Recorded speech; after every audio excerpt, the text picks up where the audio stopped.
Novamente a gente vai seguir com o nosso estudo. Nós estamos falando sobre o livro de Gênesis já faz algum tempo. Agradeço a sua companhia, que bom que a gente pode estar juntos. Hoje nós vamos falar do capítulo 46. Nós estamos seguindo com essa história de José, né, e sobretudo com agora o reencontro dele com o seu pai. E o capítulo 46 ele fala especificamente desse encontro. É um encontro muito marcante, muito emotivo, um motivo também de grande satisfação para ambos os lados. Pessoas que ficaram separadas por muito tempo, mais de 20 anos, talvez 22 ou 24 anos. E principalmente para Jacó, né, que talvez tivesse no coração dele a certeza de que não fosse jamais encontrar José, uma vez que ele presumiu que José tivesse sido morto. E ele não tinha certeza porque ele nunca achou o corpo, mas no coração dele acho que já estava isso definido. Então deve ter sido uma surpresa muito boa, muito agradável e que deve ter trazido para ele talvez uma restituição bem interessante. Mas vamos seguir aqui pelo capítulo. Hoje nós vamos ler uma boa parte dele. Tem uma parte aqui da genealogia que eu vou pedir para que você, depois que estiver interessado em saber do capítulo inteiro, você possa ler, né, que você possa desenvolver essa parte sozinho. A parte da genealogia a gente não tem muito a acrescentar hoje, são muitos nomes, se a gente fosse falar de cada nome talvez fosse demorar ainda mais, então nós temos um alvo e esse alvo nós queremos cumpri-lo no dia de hoje. Então vamos lá. Capítulo 46 fala assim: Partiu, pois, Israel com tudo que possuía e veio a Berseba e ofereceu sacrifícios ao Deus de Isaque seu pai. Lembrando que Berseba é um lugar importante já sobre a família, sobre os patriarcas, né?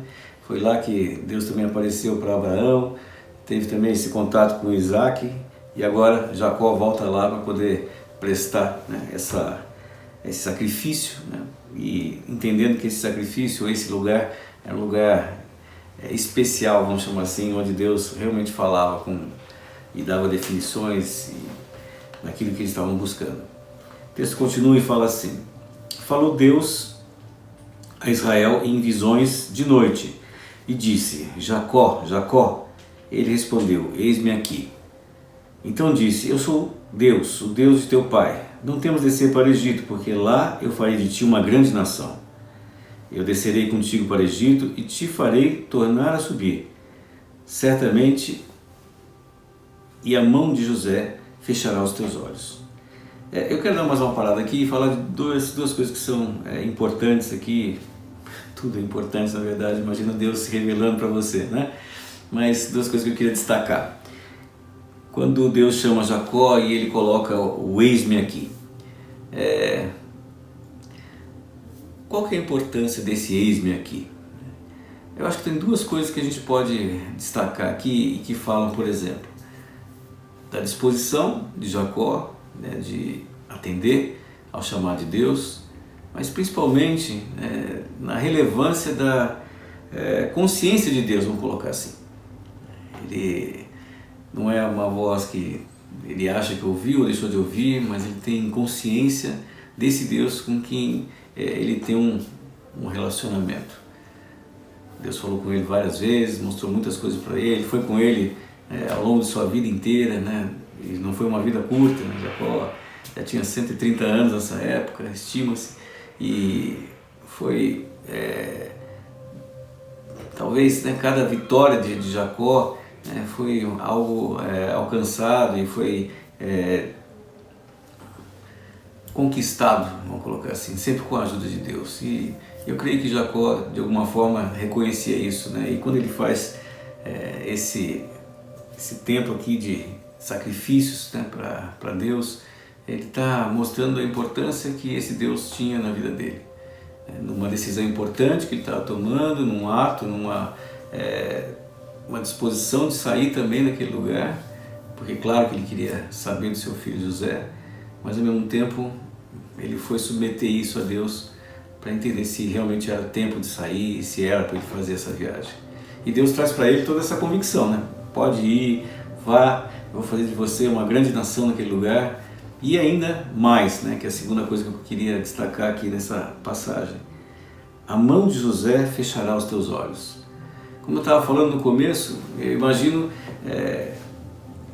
quanta emoção isso não trouxe, né, na vida de Jacó.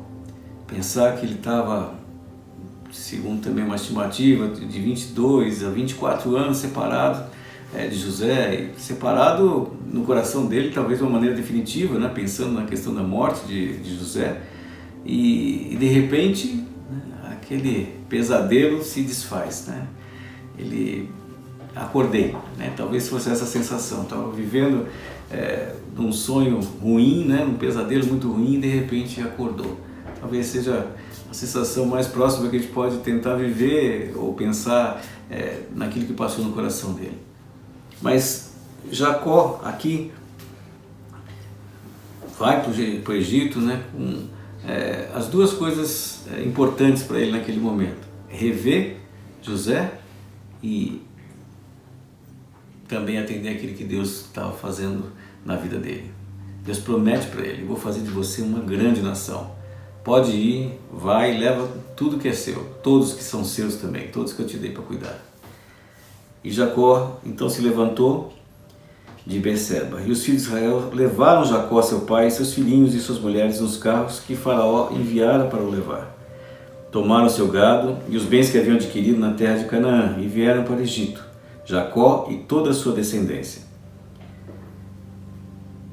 Não era pouca gente. A gente vai depois colocar, e o texto fala isso, né, sobre as 70 pessoas que foram. Claro que a gente está sempre nomeando só os homens, as mulheres e crianças não são contados nessa contagem, eles não são atribuídos a eles um valor de contagem, mas de qualquer forma, esses 70 também obedecem um princípio, vou usar essa palavra, e esse princípio é do número perfeito. Se você for fazer a conta direitinho, porque sai um, porque sai outro, 2 que morreram no tempo de Canaã, não dá esse número exato, 70, é um número diferente, mas o 70 é um número profético que eles estão usando para que essa saída seja uma saída também cheia da cobertura de Deus. O texto continua e fala assim: seus filhos, os filhos de seus filhos, suas filhas, as filhas de seus filhos e toda a sua descendência levou-os consigo para o Egito. Então começa a genealogia aqui a partir do versículo 8 e começa a falar dos nomes dos filhos de Israel, Jacó, e daí dos filhos também. Nós vamos pular essa parte, eu quero falar da outra parte. Então nós vamos pular para o versículo 26, e no 26 fala assim: todos que vieram com Jacó para o Egito, que eram seus descendentes, fora as mulheres dos filhos de Jacó, todos eram 66 pessoas. E os filhos de José, que lhe nasceram no Egito, eram 2. Todas as pessoas da casa de Jacó que vieram para o Egito foram 70. Eu não vou entrar no detalhe dessa conta toda aqui, né, desse número de pessoas que estão citados aqui, mas mais para frente a gente vai falar um pouquinho sobre, não hoje, desse elemento aqui, desses 70, né? Por que 70? E o que esses 70 se transformariam? Estima-se que o total de pessoas, contando as mulheres e as crianças, servos, todos que foram nessa caminhada, sejam entre 200 e 300 pessoas. Um bom número para uma congregação deles ali, né? Pessoas que estavam vivendo debaixo de José, esse acampamento dele aí, mas certamente para o tamanho e para o lugar onde eles foram ocupar, era bem pouca gente para ocupar uma área bem grande. Mas vamos continuar aqui. E o texto fala assim: Jacó enviou Judá adiante de si a José para que soubesse encaminhá-lo a Gozém. Gozém era essa região do Egito, que era uma região muito fértil, uma região que foi preservada em boa parte, né, mesmo durante esse tempo que eles estavam passando de dificuldades. Então era a melhor região ali do domínio do Egito. E José, né, enviou seu pai, seus irmãos e todo mundo que estava com ele para a melhor região, até debaixo, né, da bênção, vamos chamar assim, de Faraó. Ele não estava fazendo isso porque ele queria só favorecer seus pais, mas o próprio Faraó falou para que enviasse esses filhos para lá. E o texto continua e fala assim: e chegaram à terra de Gósen. Então José aprontou seu carro e subiu ao encontro de Israel, seu pai, a Gósen. Apresentou-se, lançou-se-lhe ao pescoço e chorou, assim por longo tempo. Não sei como a gente conseguiria talvez entender ao mínimo essa emoção, né, desse tempo e de reencontro. Nós, semana passada, falamos sobre restituição, restauração, algumas coisas assim, e eu compreendo que esse é o momento, talvez o ápice desse momento, onde o reencontro, né, de José com Jacó passa limpo toda uma história. Passa limpo a história de relacionamento entre eles, pai e filho, pai e filhos, os demais, né, José e irmãos, e toda essa história que foi criada em torno dessa pretensa morte de José. O quanto isso trouxe tristeza para Jacó, como ele mesmo declara, o quanto isso trouxe talvez uma separação dos irmãos, no sentido de que uns aprovaram, outros não aprovaram o que foi feito, ou não aprovaram tanto o que foi feito. Rubem principalmente estava lutando contra isso. Também a situação que acabou fazendo com que Jacó se distanciasse ainda mais desses filhos. Então eu acho que esse é o momento talvez um dos mais importantes aqui sobre essa história de José e Jacó. O momento desse reencontro, o momento de restauração. E eu quero pensar nisso, né, sobre toda a tristeza que se passou, José também separado do seu pai, de seus irmãos, sua família, mas todo esse momento de tristeza que não foi tão pequeno assim, 20 e poucos anos, que talvez nesse grande momento de reencontro trouxe sobre eles, né, uma emoção carregada também de tanto tempo. Talvez a gente tenha dificuldade de se alegrar, né, na mesma proporção que a gente tenha a facilidade de se entristecer.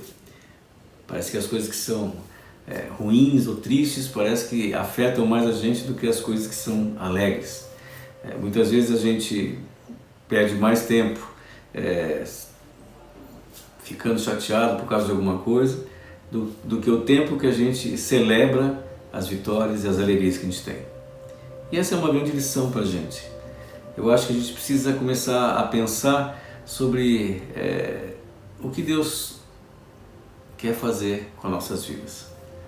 Eu tenho certeza que Deus criou a gente para que a gente pudesse gozar da nossa vida com o máximo de intensidade, mas também com o máximo de alegrias possíveis. Por isso Ele fala para mim e para você, o livro de Deuteronômio até cita especificamente isso. Olha, eu estou te apresentando aqui a bênção e a maldição, mas escolhe pela bênção porque eu quero te abençoar. É isso que Ele fala. E é óbvio que tanto eu como você, tenho certeza, queremos passar por um tempo da bênção de Deus, da escolha das coisas que Ele faz para mim e para você, e que eu sei que Ele quer fazer com que a gente cresça, com que a gente avance, com que a gente participe, né, dessa vida de reino que Ele quer implantar, está implantando comigo, com você, da maneira mais plena possível. Vai existir um tempo de pleno gozo, que vai ser quando a gente vai encontrar com o nosso Senhor mais perto, ainda mais perto, se é que é possível, num outro plano, numa outra situação. Talvez nesse tempo a gente precise aprender a poder juntar essa satisfação. E eu quero colocar isso para você. O que tem movido mais você? Tristeza de situações que você eventualmente está passando ou passou? Mágoas que ficaram no passado? Ou alegrias de vitórias? E quando eu falo vitórias, não é necessariamente sobre ninguém. Vitórias de coisas boas para você, vitórias para o seu coração. ou coisas alegres, boas que aconteceram? Que marca mais a sua memória? Algo que entristeceu você ou algo que alegrou você? A gente precisa talvez mudar um pouco esse nosso caráter, a maneira de pensar. Eu não estou atribuindo você a pensar talvez da maneira como eu penso, né? Mas eu creio que a maioria das pessoas talvez pense assim, sabe? A gente valoriza em excesso as coisas que nos entristeceram e nos entristecem, e a gente muitas vezes esquece das grandes alegrias que estão proporcionadas para a gente. A maior delas, Jesus que me alcançou e te alcançou. Jesus que me chamou e te chamou. E que está contando comigo e com você. Isso alegra seu coração?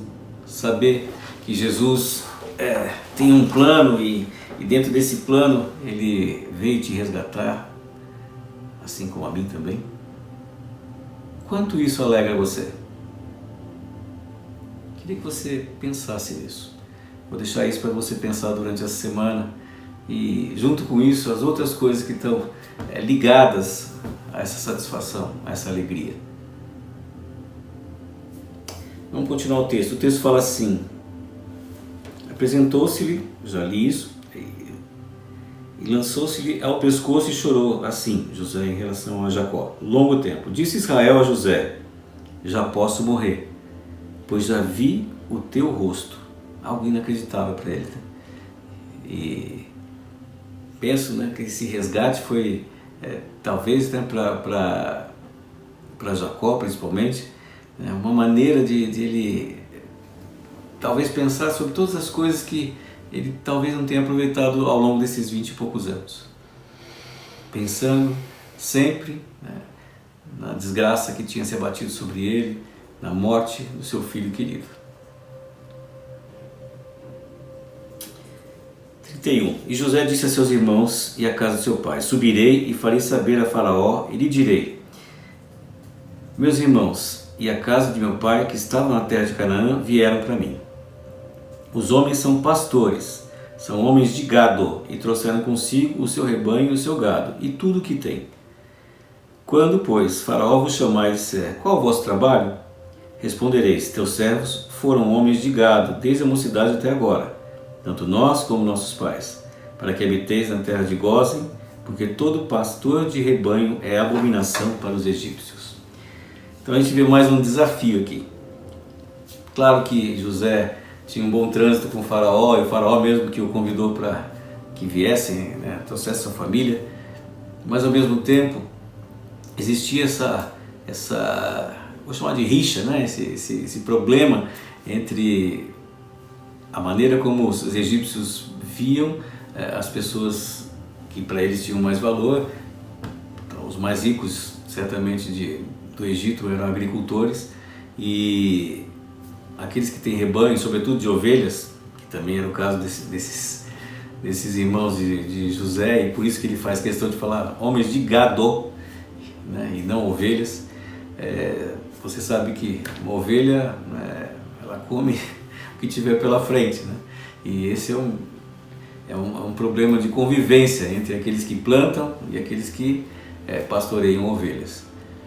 Então, ele, adiantando a situação, falou: eu não quero problema, logo agora que eles estão chegando aqui, então eu quero alertar para que vocês falem aquilo que é diplomaticamente correto, apesar de serem sim homens de pastoreio de gado, mas também de ovelhas, e acredito até que deveriam ter muito mais ovelhas do que gado, bovino, mas de qualquer maneira é assim que José recomenda para que eles falem com o Faraó.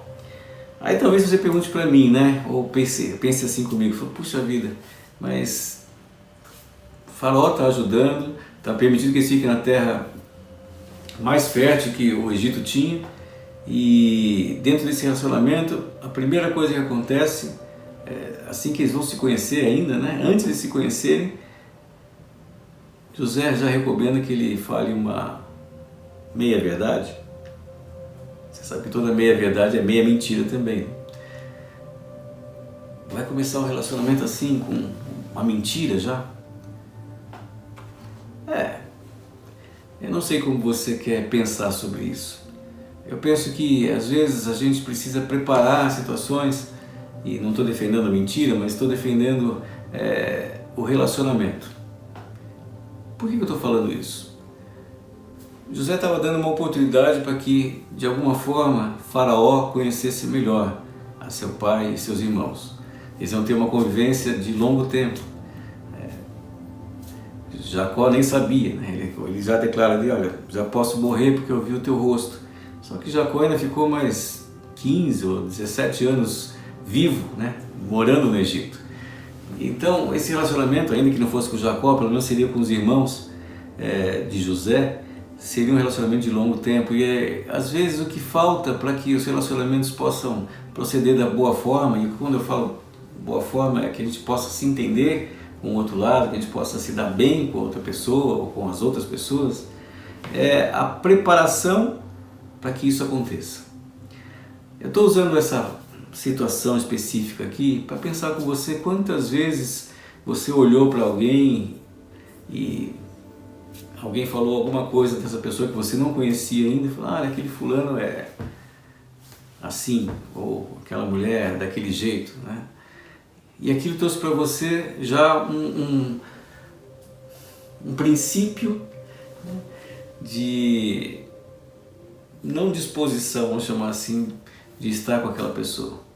Aquilo já trouxe para você, de alguma forma, um conceito ruim daquela pessoa, sem que você necessariamente viesse a conhecê-lo, sem que você tivesse a oportunidade, né, de travar um relacionamento com aquela pessoa. Talvez a experiência de quem te falou sobre aquela outra pessoa fosse uma experiência ruim, mas não necessariamente, né, aquilo vai acontecer com o seu relacionamento em relação àquela pessoa. Claro, a gente sabe que os temperamentos das pessoas muitas vezes impedem os relacionamentos de uma forma melhor. Tem aquelas pessoas muito efusivas, uma pessoa muito agitada, que às vezes tem problema de se relacionar com uma pessoa mais calma, porque, né, quer uma pessoa numa outra velocidade. Mas às vezes não é nem isso. Às vezes é só um conceito que começa errado. Uma falta de preparação para que um relacionamento pudesse acontecer de uma maneira melhor e efetiva. Vou usar o exemplo maior para a gente. O relacionamento de Jesus para conosco, ou de Deus para conosco. Deus poderia continuar fazendo como Ele fazia no tempo do Antigo Testamento aqui. Poderia continuar se relacionando com o seu povo através dos profetas, ou uma visão, alguma coisa um pouco diferente. Ele poderia continuar travando esse relacionamento conosco dessa forma. Só que Ele quis se colocar ainda mais próximo. Ele quis se colocar, pela necessidade inclusive nossa, né? Ele quis se colocar mais junto conosco. E nessa disposição de Deus, de estar colado em nós, Ele envia Jesus para que esse relacionamento possa ser estreitado. Talvez você pense junto comigo, né? Puxa vida, né? Mas nesse estreitamento de relacionamento, quantas coisas erradas aconteceram? A palavra mesmo fala, né? Jesus veio para os seus e esses nem ao menos muitas vezes o reconheceram. Pois é, a gente pode andar com uma pessoa, a gente pode vê-la e mesmo assim a gente não reconhecer quem ela é. E isso porque nós estamos falando aqui de Jesus. Quanto mais um irmão ou uma pessoa que pode vir a ser um relacionamento para você importante. Então eu queria convidar você a dar uma oportunidade de abrir seu coração para pessoas que talvez você tenha já cancelado da sua vida antes de conhecê-lo. Vou dizer para você que você vai se dar bem com todo mundo? Talvez não. Nós temos nossos valores, temos nossas maneiras de pensar, nem sempre a gente vai combinar com todo mundo. Mas daí é você entre ser um bom amigo de alguém e você, de alguma forma, deixar essa pessoa longe da sua vida para tudo, tem uma grande distância. Talvez essa pessoa com quem você não se relaciona seja a pessoa com quem você precisa ou precisará contar algum momento. E não estou falando isso por interesse, né, no sentido de que você, vou ter amizade com todo mundo porque se eu precisar de alguém ele está lá disponível. Não, estou falando isso porque foi assim e é assim que Jesus ensina pra gente. Aliás, ele fala até sobre os nossos inimigos, né? O que você menos quer ter perto de você é alguém que você considere seu inimigo. E talvez, colocando nessa comparação que a gente fez, o inimigo passa a ser aquele que não pensa como você pensa, ou que não anda com você. Não precisa necessariamente ser alguém que hostilize você, mas a maneira dele talvez não combine contigo. Pois é. Jesus fala para que nós oremos pelos nossos inimigos, para que a gente se aproxime, né, e que a gente possa caminhar com todas as pessoas. Jesus não negou ninguém. Jesus, pelo contrário, né, as pessoas que falavam de Jesus, julgavam os atos de Jesus, muitas vezes julgavam justamente porque ele se relacionava com aquele que era pecador, aquele que era cobrador de imposto, a prostituta, o desvalido, né, o que tinha algum tipo de problema que as pessoas evitavam, hostilizavam. Eu sei que você quer ser um cristão melhor, como eu também quero ser, como eu também estou buscando ser. Sei que nesse relacionamento que Deus propôs para a gente, Ele envia Jesus para que houvesse mais proximidade, e depois de Jesus o Espírito Santo vem para que a gente possa estar não só próximo, mas juntos em todo o tempo. Então eu creio que quando a gente acaba hostilizando alguém, acaba evitando pessoas, a gente acaba muitas vezes entristecendo de alguma forma o espírito. E eu digo entristecer o espírito porque eu creio que a ideia é que a gente possa estar se relacionando de maneira ampla. Jesus não me chamou para fazer inimigos, Ele me chamou para estar com as pessoas. E esse tem que ser meu esforço, esse tem que ser a minha luta, poder buscar para o reino as pessoas que não pensam como eu, as pessoas que talvez não se aproximem da gente porque têm resistência, hostilizam aquilo que são valores para nós. A palavra manda que eu não julgue, ninguém me chamou para juiz, só que eu faço isso, e talvez você faça também. E nesse julgamento que a gente faz, quero dizer para você que o mais importante dessa colocação é de que ninguém me chamou para juiz, é que eu não tenho a capacidade para ser. Eu muitas vezes vou julgar e julgar mal. Vou proferir sentenças ruins sobre pessoas e situações. Jesus quer me resgatar disso, de eu também andar num caminho que não é meu e de fazer aquilo que não é para mim fazer. Vejo nesse texto aqui esse reencontro de José. E eu quero, assim como estava falando antes, eu quero me alegrar com essa reunião novamente. O que seria gerado daí? Olha, eu vou só destacar o que fica para o final do livro. A bênção que Jacó vai colocar sobre a vida de seus filhos e sobre os filhos de José, sobretudo. Se você não conhece ainda, eu quero convidar você a continuar acompanhando o nosso estudo, e daqui a 3 estudos ou 2 estudos nós vamos estar falando sobre isso. Fica com a gente. Vamos juntos entender um pouquinho melhor essa história. Tá bom? Um grande abraço, obrigado por ter me acompanhado, obrigado por ter permitido que eu tomasse uma parte do seu tempo também, que a gente possa crescer no Senhor. Eu quero te abençoar e abençoar a sua casa. Grande abraço, até semana que vem.